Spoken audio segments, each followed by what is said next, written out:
Thank you very much, Alison. I would like to also, I'm very proud to say that we have Fran. Fran is our our deputy executive director. Thank you, Al, for coming on board. Thank you, Wendy. Thank you, everyone. Thank you, Mo. I'm excited, and it's been a long day. I've been talking the whole day. So I'll make this very easy because it's something that affects all of us every day. Diversity, equity, and inclusion. What is that? It's very broad, it's very diverse in itself, and it affects everybody. So I just want to have an open discussion. What do people think is diversity, and how do we? I like the topic that Alison Moore and development team came up with, accountability beyond guilt. And that's a big question. It's a big statement. Where do we move from here? That's why we needed Wendy. That's why we needed, I'm an immigrant, but technically I came here as a student, ended up staying, became an American. I'm Black. I'm married to somebody who is on the other side, French and Greek, and every bit of international. So you can only imagine how diversity plays a big role in this. So I would like to let I'll start for us. What is diversity? What is equity? Help us understand that, and then we can open it to everybody for discussion. And like Alison said, we only have, what, 54 minutes, but that's enough time. So I'll welcome aboard. Please help us know what you have based on being an American, Black within this. I know we've also had a lot of changes, a lot of hate crimes, a lot of shootings on every end. So I'll please help us understand that part. First, thank you for having me. I really appreciate it being here. For me, these topics, diversity, equity, inclusion, they are very important. So I'm not here to promote myself. I'm here to be a part of this conversation. But it just happens that one of the things that I do is like this, just having conversations with other people in order to get to know, in order to hash out, look at, figure out, and celebrate our differences in an effort to celebrate our similarities. So my belief is, part of my belief in what I do and the work that I do in personal work is stories. We tell each other, or we tell ourselves, I tell myself stories all the time about my life, about my existence, about things that have happened growing up in my past, even stories projecting into the future, right? Part of getting to knowing other people is listening to their stories as well. So it's inviting people to talk and say, okay, this is where I come from. This is what I see. This is what I know. This is what I have grown to understand, but being open at the same time to say, well, maybe there's something different.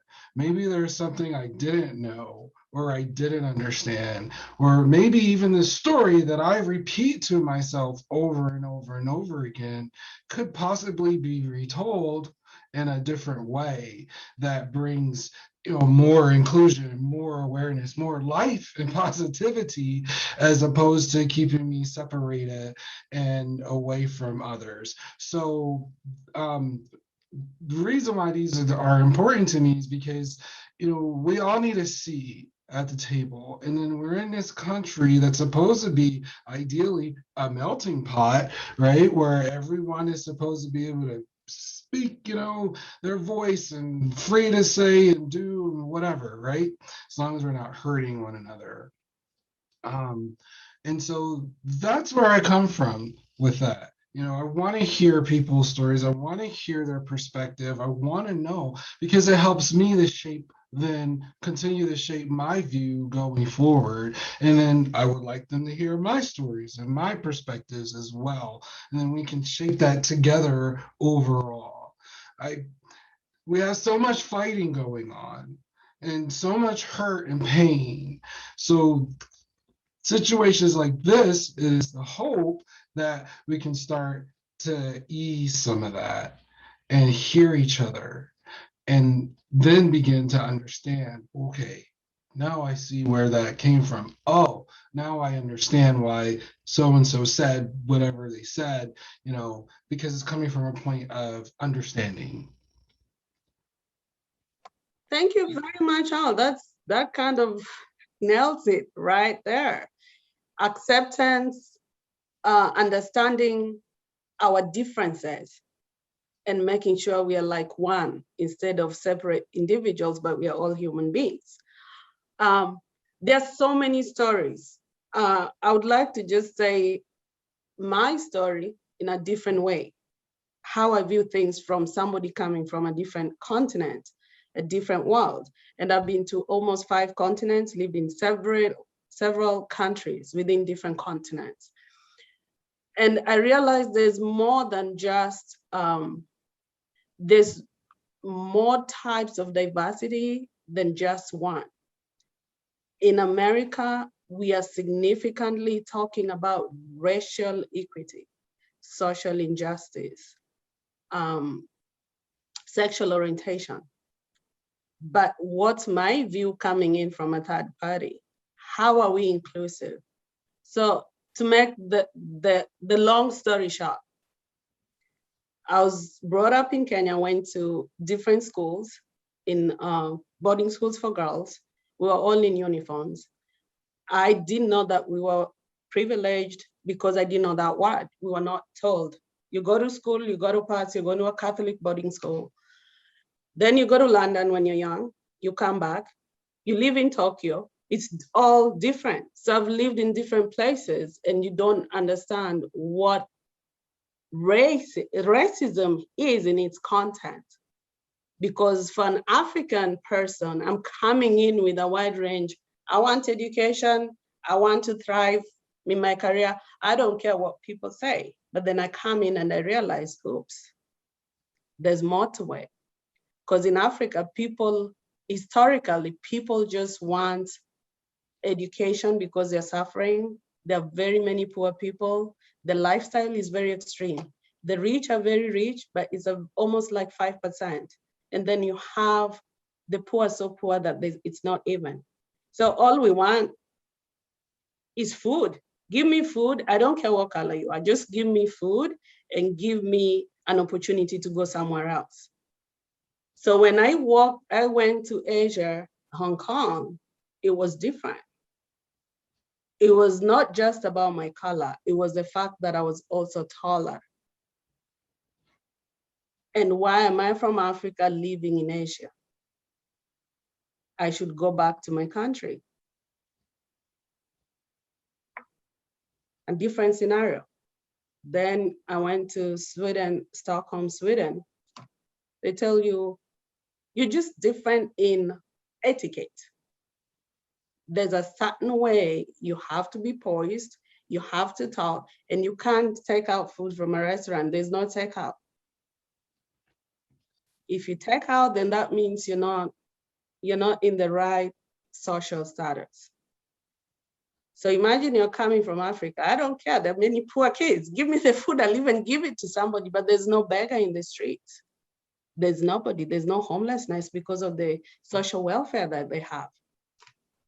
Then now I come to America, I get into HR of all the things. And now you're hit with, this is what it is. And experiencing other people say, oh, they did this because I'm Black. They did this because I'm an immigrant. They did this because I'm this. Where do we go from there?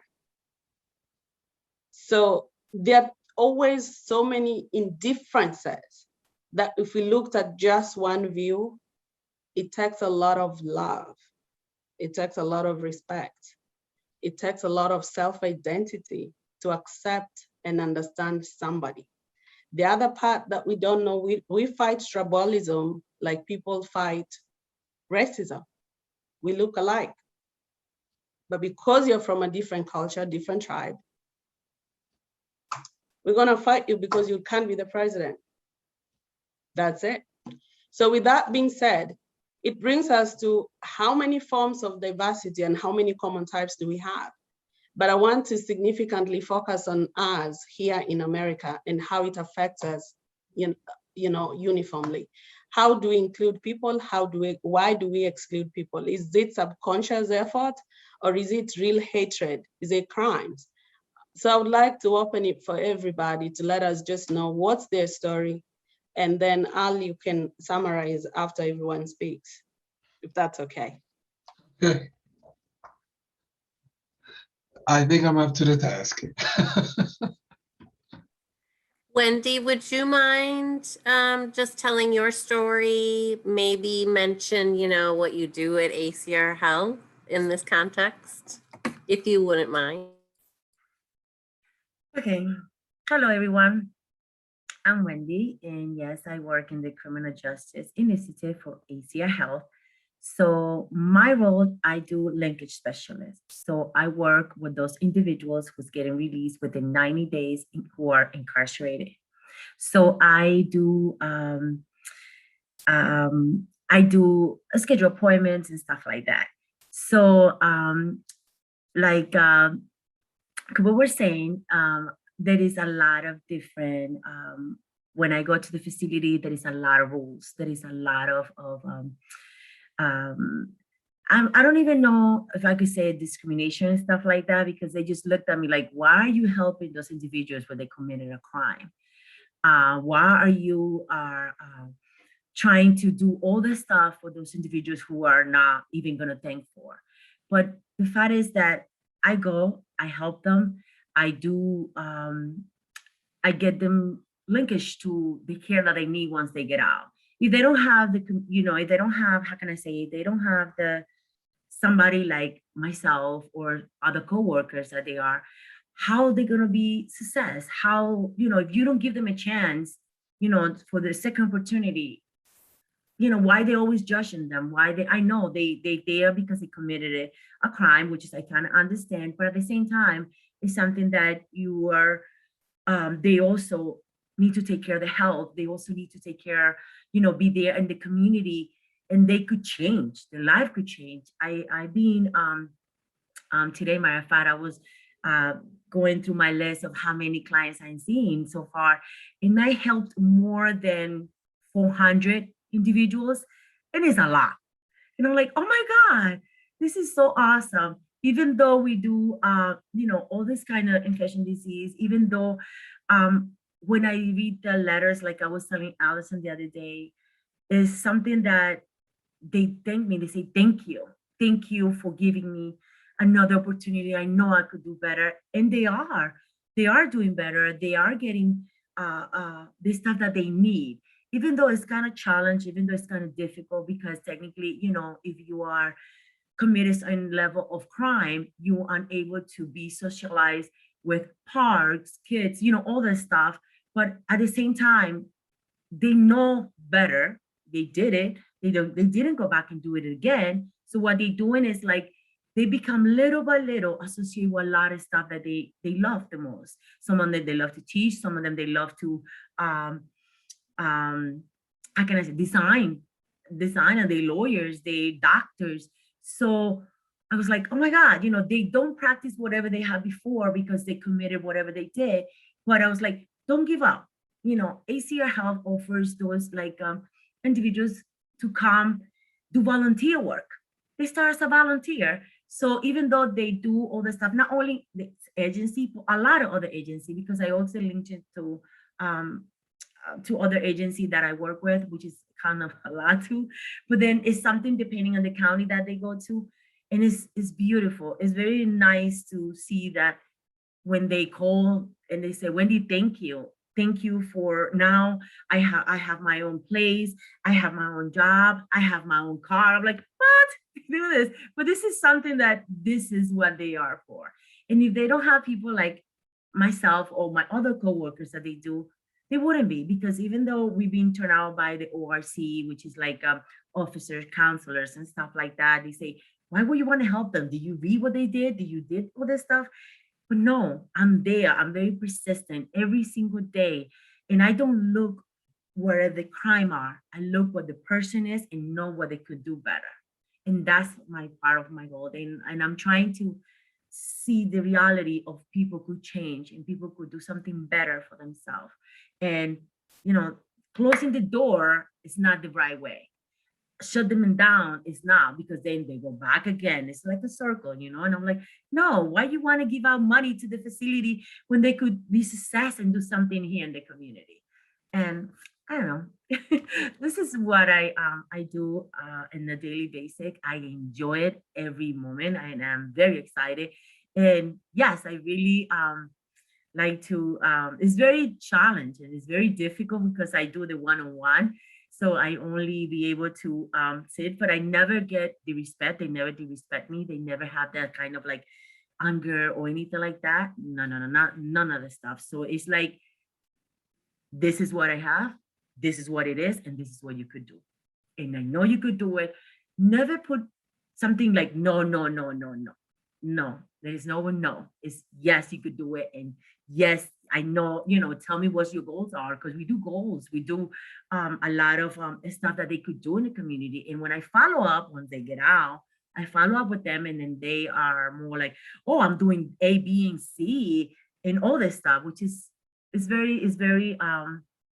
It's very rewarding, right? It's very rewarding to do that, right? Can you hear I'm me? sorry, say it again. I say it's nice to hear your story, because I think it's very rewarding to have that kind of opportunity where you give other people opportunities where other people have already closed doors on them. So that's very inspirational, Wendy. Thank you very much. Wendy, can I ask you a quick question? To link to what Al was talking about in the beginning, about how, you know, we all have a story, either it's future telling or the history of our past. I know that you do, I know the answer is yes, but how has your experience in your past created your belief in basically humankind? I mean, is what ideally what I'm hearing you saying is that you believe everybody deserves a second chance or a third chance. Everybody deserves to be seen as a complete human being, not someone that is more than or that is less than. But is this built from personal experience? Are you just an overall positive person? Tell me more about tell me a little bit more about your story that explains your belief, because you have a specific calling, that is not a job that everyone could do. It's not a perspective that everyone has.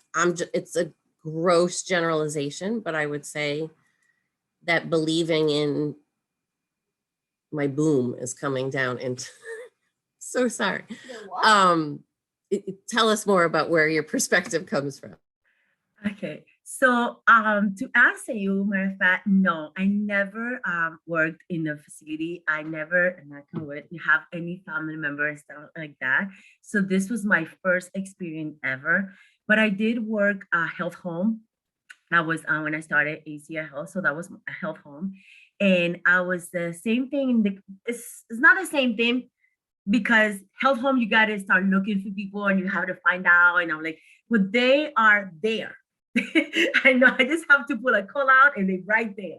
And then if they don't participate or whatever, they get a ticket or something like that. I try not to do that. I don't do none of this stuff. Like, no. It's something that is volunteer and that they're willing to do.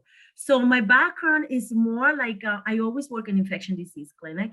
I always work in hospitals, emergency rooms, and I'm a Latina, like everybody know. And then I coming from a background, which is like, how can I say it? I'm gonna give you a short story. When I started health home, at ACR Health, we have to distribute condoms. We have to distribute all this bunch of stuff that is good. So One day I borrowed my father's car, and then I had a box of condoms. It was so, and I left it and I forgot to take it out. It was under my father's car seat. And then, oh my God, people, let me tell you, my father thought I was going to do something crazy. He said he was so ashamed of me. He was like, what kind of job you doing during the day? It was like, and coming from this like very serious family thing, I'm like, I think I was so confused. I'm like, what are you talking about? And I'm like, you having condoms? How dare you? Why are you having condoms underneath my seat? And not one, a box. So it was something like, I like, it was embarrassing. It was like, yeah, I'm red because it was, I still remember from the phone. I'm like, oh my God. He was like, you not coming to visit my family anymore. And I was like, no, no, no. And I have to explain, I have to sit down. No kidding, people. I have to sit down with my family and explain that I'm not I don't even know what they call me. You have no idea what they call me. And it was like, no, Bobby, this is what I do. I help people. Like, well, why you have to use condoms? I'm like, whoa, so they could protect themselves. I'm like, so you tell them you stop them from having babies? I'm like, not even about the babies. It's something else. There is a lot of, like infection disease and stuff like that they could happen. Oh my God, let me tell you, I was like giving a speech and I'm like, I need help. Because it was very, very difficult. And then now to this position that I'm in, even when I go and I and let's say because I have children, I was like, okay, guys, I'm going to jail. I'll be right back. Okay, you just gotta make sure. And like, mommy, you're going to where? And so it's something that is like it's very interesting. So it's very good experience for me. I never had this before, and it was like to Spanish people, this is more like not discrimination, but it's like you as a female, you're doing this is no, it's not even right. How about because of the beliefs, because of the religion, and and why were you doing that? You got to get another job. You got to get something different. I know you could do better. And I was like, no, this is what I like. And I like, how can I say? I like to talk. Even I'm kind of nervous now because I'm like, people say, looking at me. And I something that I was like, oh my God. But it's like when I'm in front of like, how can I say it? 6 feet, 6'9". I'm like, oh my God, this guy is huge. It doesn't do anything. But my first experience was very, I was a little bit nervous, but then I was like, okay, I ended up asking questions and I was like, okay, you know what? Let me not be more so like sophisticated words and stuff like that. Let me get into something. Okay, do you understand what I'm saying? Yes. Okay, good. I'm going to talk to you like that because technically we both understand each other. So if I start talking about that kind of thing, they're like, so it's something that, I don't know. It was very, I don't know if I answered your question, Allison, but it's kind of difficult for me. Well, I can tell from your answer, Wendy, that you've never met a stranger. And I think that openness and honesty, and you are who you are, and part of what makes you is that you just love people and you love getting their stories and sharing stories, because every time we've interacted, you're very open with sharing stories and sharing your thoughts, and you're always the first one on staff calls who is like, hello, everyone. So I think that's part of who you are, and that's what I'm interested in, this topic of how much of our approaches and how we solve the problem of what do we do next has to do with who we are as people. Yep. So as much as knowing and sharing experiences, because what I've learned from the conversations that we have is that we're all part of the conversation. Mm-hmm. That my experiences and stories, from seeing me, you don't always know what those are. And that goes every perspective of the story. So I just want to continue on with the storytelling and see, Ken, if you were willing to share your story and just talk a little bit more about, you know, how your work with the Mankind Project interfaces with all this. Well, I'm not qualified for this conversation, actually, to interject here. I think Al is much more qualified than I am, so I'm going to throw that one to Al. Okay, so Allison, I'll ask you to repeat the question for me, please. I was just trying to segue from Wendy's amazing energy of personal storytelling, of that part of that, all of this is our stories and where we come from and who we are, but also the ability to, you know, to share those stories. So, you know, tell us your story or how you have found storytelling helps with this process. Sure. So about me, I was actually born here in America. I'm Delawarean. Woo-hoo. Delawarean. Yeah. So don't say Delaware because I'll get upset. But it is a state. But I was born in Delaware. I spent, you know, most of my growing up between northern Delaware, Wilmington, and southern Pennsylvania, namely a city called Chester, Pennsylvania. If you've not heard of it, I like to say Chester is a lot, in many ways, like Syracuse, except Chester has quite a bit more stuff going on than Syracuse does in regards to some of the violence and things like that. And it's something I've experienced pretty much my whole life. Coming out of all that, it was always my goal growing up. I was always a news junkie, so I would always watch the news, and I would always say, well, I don't want to be one of those people that are shown on television in a bad way. And it didn't matter what color the skin was. I just didn't want, you know, if I'm going to be on TV, it's not going to be for doing something bad or going to jail or whatever. And at the same time, I was always thought I will be articulate and people will understand what I'm saying. Like, these were all the things that went into my head. This was at a young age. So my whole life growing up was literally just to be a better person. And so that moves into when I became an adult, and just after having kids and, you know, figuring out my life and blowing up, what I say, blowing up my closet, you know, after when I came out, you know, and then being a gay man who helped raise with their mother 2 young men who I'm extremely proud of today. And they're the light of my life and joy of my life. But, you know, all that together led me to doing a lot of personal growth work.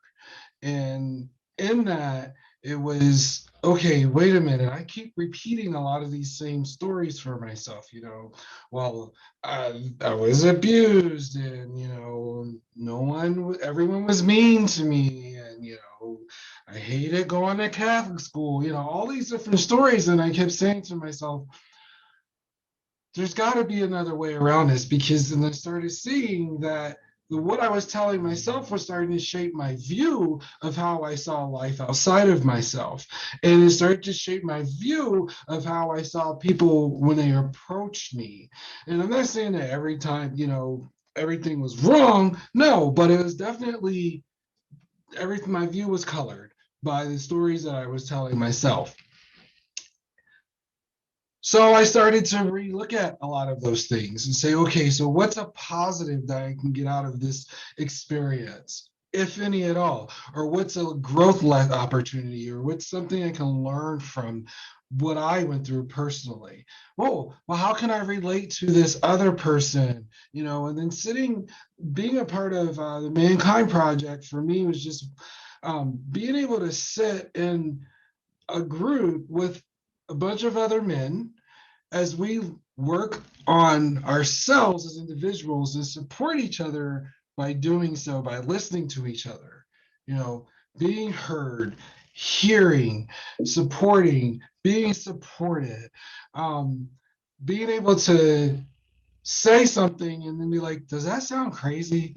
Or, you know, am I the only person that, whatever, and then get feedback from that, and we talk about everything under the sun, which is a great, great opportunity, to be able to have these men that I can talk with, intimately, from everything from A to Z about my life and their life and whatever we're comfortable with, but challenge each other as well to say, well, have you looked at what you just said here, the versus what you just said over here? Like, they don't kind of go together, but doing it in a way that's non-combative, non-confrontational, and even check each other on racial issues.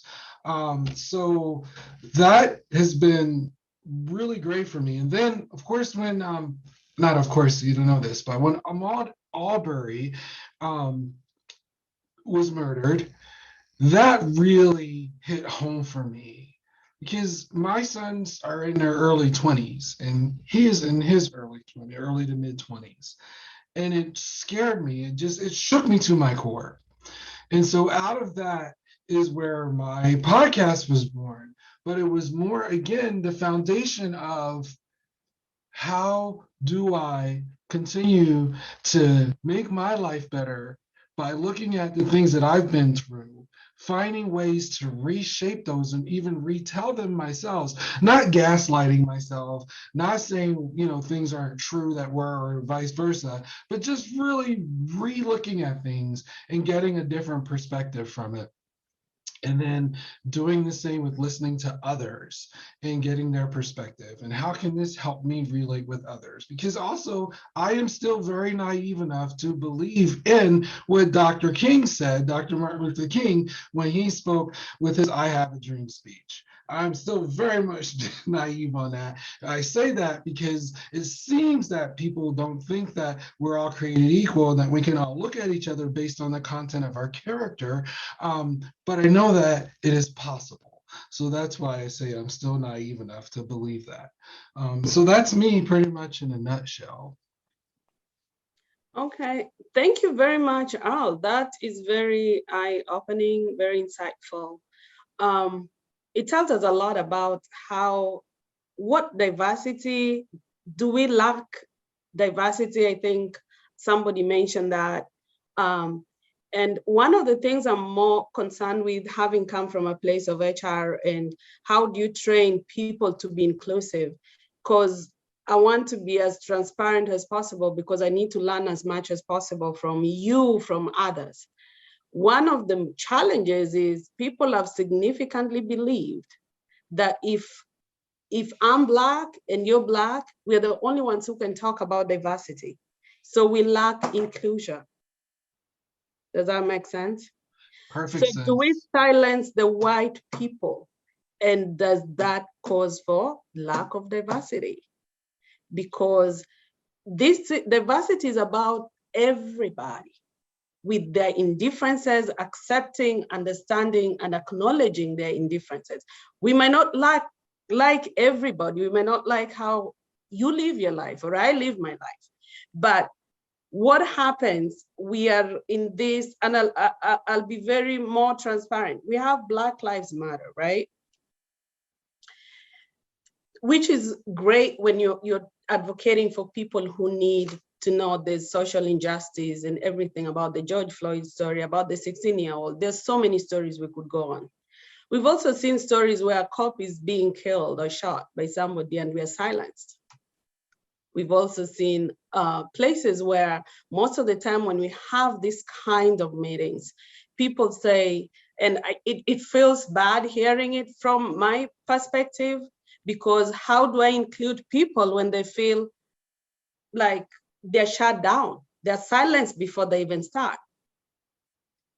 How do we let these people know? Because some of them understand it better than we do. There's so many intermarriages. There's so many people who have adopted Black kids. There's so many people who have sexual orientation where we have a wife and a wife. We have gay men. We have the LGBT community. And it shouldn't really be that bad.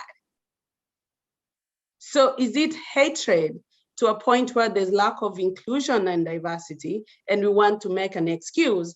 Or is it lack of knowing or lack of training or lack of transparency because we are afraid that somebody is going to feel so insensitive about talking about the reality? Because in humanity and humankind, and correct me if I'm wrong, we are all human beings, and that's it. Absolutely, we are all human. And that's the perspective that I come from, is that, okay, so one person I can relate to is Ken, because I know Ken personally. We actually have sat in group together. But I can look at Ken, okay, we have this in common. We're both sit in men's group, we've sat in the same circle, we share with each other. Okay, great, I got that. But at the same time, it's like, well, I still want to hear his story. I still want to know where he comes from. If he says something, that kind of bugs me a little bit, then I can say, whoa, so I kind of got to charge with that. Or, what do you mean by blah, blah, blah? And it's just a conversation to gain more understanding.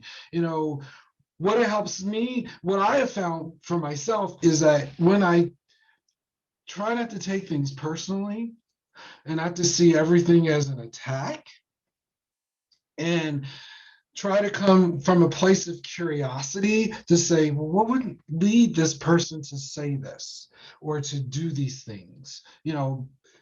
First caveat, if I'm being hurt, well, a lot of that's going to go out the window. I'm just going to protect myself first. Common sense, I think most of us would. Then after that, it's going to be, hey, let's talk about this. Like, what's going on? Where you coming from with this? And I find that a lot of us, we have the same fears, a lot of the same insecurities, a lot of the same worries.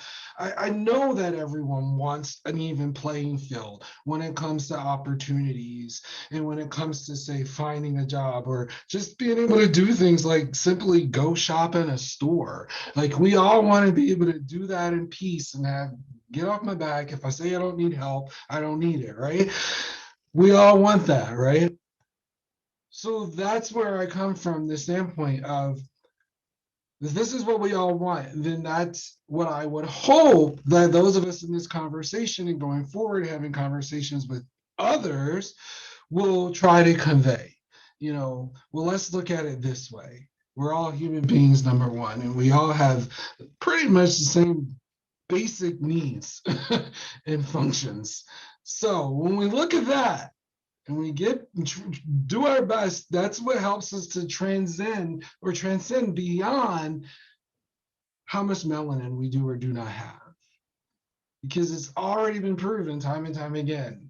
Who I am as a person, what I look like, I should say, as a person, really doesn't dictate my intelligence level or, any of those things. It just says I'm a human being and I deserve the same amount of respect and love as anyone else.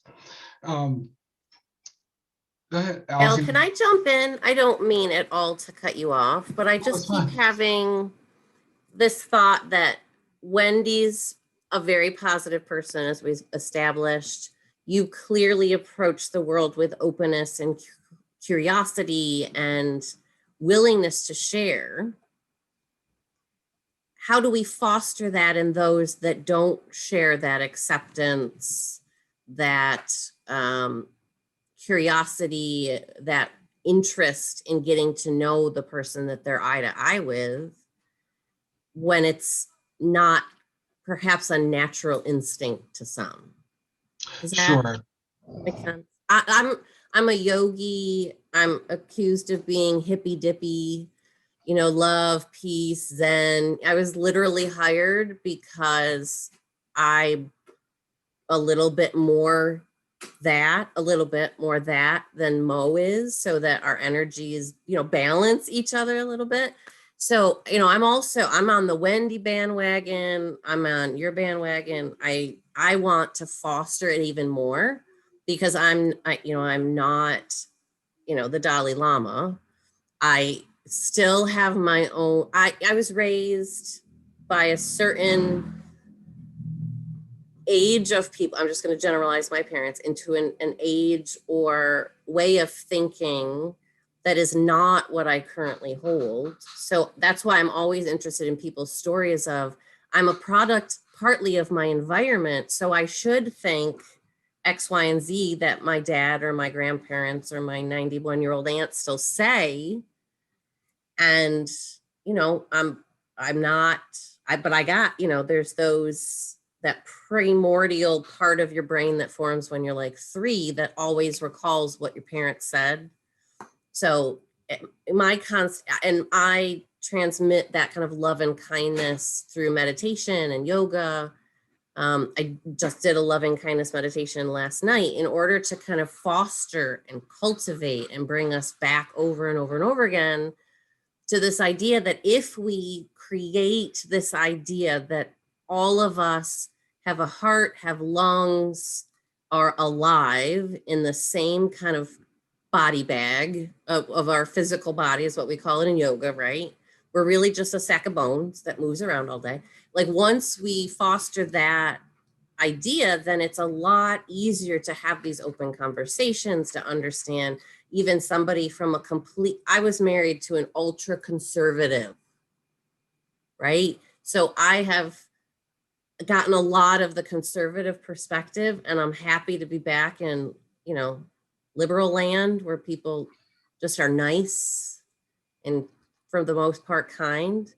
So I'm, you know, that's a little bit of my story. So we're all seem to be on the same page, and this is my concern. I think somebody sent in a question of, it's a very white call, right? So the people are interested in joining this call come from a very specific perspective. How do you all 3 of the speakers that we have right now, not the same colored skin, many other diversities, which we clearly have covered, but you know, you're talking to a white audience, and how does that impact all of you when we're talking about an issue of race reality that many of us don't know what the hell you're talking about? Pardon my French, but I mean, that's just kind of the thoughts going on in my head. So I'm not talking. You're muted. Sorry. I forced myself to end by muting myself. I do that all the time. Thanks, Alan and Allison. I wasn't muted that whole time, was I? No, you're good. Thank goodness. The bottom line is, this is transparency. Having this meeting, talking about it freely, being transparent is very needed. We like that we have other people. We are already diverse. We have all kinds of, we've touched almost every part, sexual orientation, race. We all are inclusive. My bottom line is, we want everyone to be inclusive, and we want people not to be excluded, including, we can still talk about race. We can still talk about all social injustice. We can still talk about that. But I think one of the things that has been missing is the inclusion part, based on all forms of diversity. And I've seen in most forums, everywhere we go, people start talking and we chat a little bit about diversity. And then I see the silence in the room, because it's almost like you don't understand it. And I know you do. That's why you're part of it. How do we form that? Because there are people who will still disagree. There are people who will feel this is different. But it's just the same as I've been in places where I have friends in the LGBT community. We are part of it. We are ACR Health. That's what we stand for. It's your life. I'll accept you as you are. Just let's get together and love each other. So having inclusion is not, I've seen that, that's good. Not just being invited to the table, but having a seat and having a voice as well. Perfectly put. So we would like to hear from you, because I think Al and I have been talking a lot about the whole part. I would like to hear from the Caucasians, the white people. What do you think, and how do you think we can be able to train people on including everyone and tell them Every voice matters because we are all human beings. And you're here, you're supporting everything that people do. We all have indifferences that make us feel like we are a part of one team. But help us understand that part, because that's a part I don't understand. Ken? This may be a question I'm uniquely qualified for. Oh, good. For absolutely no reason except for skin color and gender and sexual preference. I am that group that is the non-target group, right? Yeah, that's why a lot of reason why I do the men's work, the MKP work with men like Al.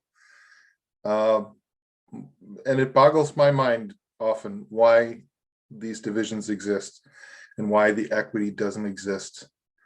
When I know to my bones that if we had equity, we all, you know, the phrase all boats rise with the tide. If we had that equity, everyone would be on a better footing. We wouldn't have these divisions. So to me, it comes down to, how do I talk to that uncle I had who was a racist cop? How do I bring him into my circle? And I was drawing a Venn diagram for Mo today of how to bring someone into your circle so that you can communicate. And you have to agree with them. You have to find some kind of agreement with them on the topic and then draw them into your circle so they can then look at your perspective. That's the only way I can envision that. And because I get mistaken for a Republican conservative every day of my life. And it's really funny because I am an extremely liberal man. So I might be a fiscal conservative, but so, you know, I run into that. So I have that unique opportunity to talk with somebody wearing a red MAGA hat and say, how is that swamp looking, man? I don't think that swamp is emptying out. I really like the idea that the swamp was going to get emptied, but now it looks like there's more swamp creatures than there ever was. If that illustrates my point, I hope it does. Oh, it does. I totally get it. And I think it starts with conversations. It starts with open communication, transparency. When you come to any forum where people are willing to listen, I think the uncle cop who needs to tell us the other side of the story. We only see what we see, and we judge based on our vision, then based on how we feel. But what's the other story? What's their story? I can tell you with that specific individual, my uncle who was a sheriff in Tompkins County. Mm-hmm. He was raised by someone who was a Klan member. And it's all about fear and it's all about hate. And of course, hate is just a symptom of something else. So why is there the fear? Because they were taught that. So this is generational training. And how do we break the cycle is always my question. How do I stop the cycle of generational training? Not just in my uncle, but in myself too, because I'm prejudiced in ways I don't even know. So, you know, the racism exists in me and I need to be open to see it. And I think, like you said, it's training. If you look at an infant who is born, they don't know color. They don't know any of that. As you grow, you're told this is not right or this is right. It could happen both ways. And like I told you, there are places where when we start this conversation, you have to have an open mind for us to receive your side. And you just nailed it. Generational training. How do I want that? That is that takes a long time and we're impatient. Right? So it takes a lot out of us to, and we have 5 minutes. Allison just told me that. Thanks, Allison. This is something we can keep going on so that we are the change that we need. It starts from us. It starts from me. It starts from you. It's not going to be a topic where it's going to be all good and we are calm and nice like this one as we go deeper to inclusion. But that is what brings out the outcome. When you get to know somebody individually and say, okay, I get it. This is just good enough. So we only have 6 minutes. I would like us to revisit this another time. Alison, please, and Ken, you're more than invited, and everyone else. Alison just mentioned something that is a little bit, sensitive for me. She said, sometimes I feel as though I need to apologize for being white. No, you don't. You're born white and it is okay. You have to put that. I was born African and I love it.